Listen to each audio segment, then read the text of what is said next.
Okay, in this video, I want to talk a little bit about some of our earliest Greek civilizations. This is before the development of the famous polis of Athens and Sparta. Before that, during a Bronze Age, contemporary to the ancient Egyptians, we have the Minoans and the Mycenaeans. I'm going to start real quick with the Mycenaeans.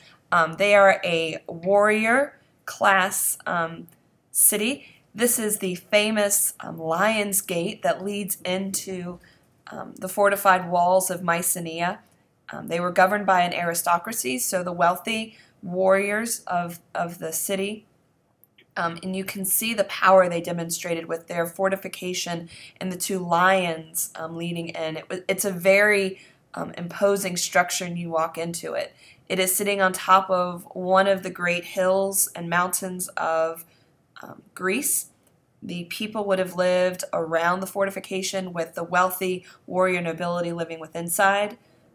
If we go in here, we can see this is another one of the famous structures of the Mycenaeans. This is the Tholos, or the tomb that they had. An amazing architectural achievement. Throughout our studies this year, we're going to be looking at architecture and how they created height to their architecture. The Mycenaeans were the first ones to figure out how to create this kind of a vaulted ceiling. It's called the corbel arch. Instead of the rounded arch like we'll look at with Rome, it was more triangular in shape because of the way they would use weight and counterweight to create this V shape.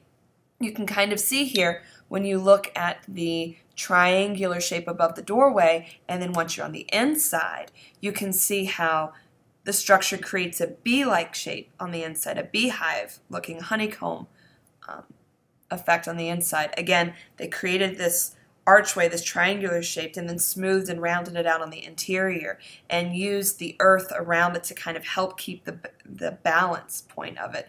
Amazing architectural achievement considering the time period. Definitely worth stopping and noting.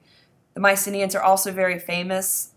According to Homer's epic, the king Agamemnon and his sack of the city of Troy.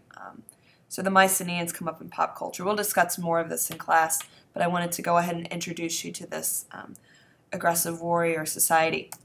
I also want to talk to you real quick about the Minoans. The Minoans were based off of the island of Crete. They were, again, a Bronze Age early society, heavy into trading, and they're contemporaries with the New Kingdom of ancient Egypt and the great kingdoms and empires of Mesopotamia. So they're trading throughout the Eastern Mediterranean Sea, very, very wealthy. Here is an artistic representation of the Great Palace at Knossos, their capital Knossos.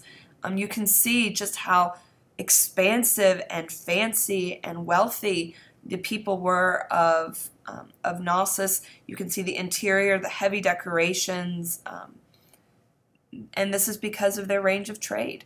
We don't know exactly what happened to the Minoans. The two theories are a volcanic eruption caused a tidal wave that would have greatly devastated the island of Crete and wiped out the Minoan civilization. There's also lots of evidence to say, again, competition over available resources and trade between the Minoans and the Mycenaeans.